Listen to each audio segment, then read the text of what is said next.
హుజురాబాద్ పట్టణంలో ఉర్దూ భవన్ ఏరియాలో ఏక్ మినార్ మసీద్ ఆవరణములో ఉర్దూ భవన్ వాడకు చెందిన ముస్లిం సోదరులు ఏర్పాటు చేసిన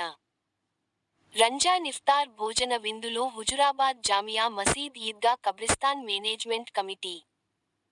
అధ్యక్షులు ఏక్ మినార్ మస్జిద్ అధ్యక్షులు మొహమ్మద్ జలాలుద్దీన్ అక్బర్తో పాటు ముస్లిం మైనార్టీ నాయకులు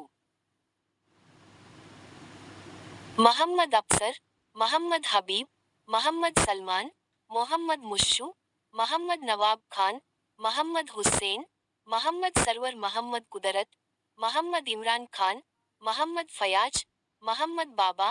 మహమ్మద్ అంకుష్ మిర్జా అఫ్జల్ బేగ్, మహమ్మద్ ఖాజా అలీ, అహ్మద్ మహమ్మద్ యూసుఫ్ ఖాన్, మొహమ్మద్ ఖాజా పాషా, మొహమ్మద్ తౌఫిక్, మొహమ్మద్ మతిన్, మహమ్మద్ భాషా, మొహమ్మద్ ఇర్ఫాన్, మొహమ్మద్ యాసిన్ ఖాన్, మొహమ్మద్ హుసేన్, మహమ్మద్ అంజద్, మహమ్మద్ చాంద్, మహమ్మద్ జమీరా తదితరులు పాల్గొన్న కార్యక్రమంలో ఏక్ మినార్ మస్జిద్ ఇమాం మొహమ్మద్ ముజామిల్ దువా చేస్తూ అందరూ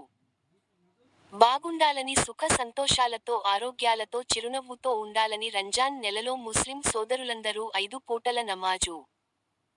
చదువుతూ తరాబి చదవాలని, ప్రత్యేక ఖురాన్ను సంవత్సరాలకు చదవాలని, అలాగే సంవత్సరాలకు నమాజు కూడా చదవాలని, అప్పుడే అల్లా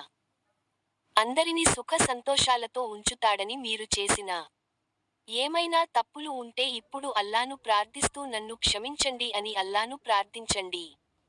అలాంటప్పుడు అల్లా తల మీరు చేసిన తప్పులను క్షమించడానికి ప్రయత్నిస్తారని, కనుక ప్రతి ఒక్కరు ముస్లిం సోదరులు 30 రోజులు ఉపవాసాలు ఉండి రోజువారీ అల్లాను ప్రార్థన చేయాలని ఆయన ఈ సందర్భంగా అన్నారు.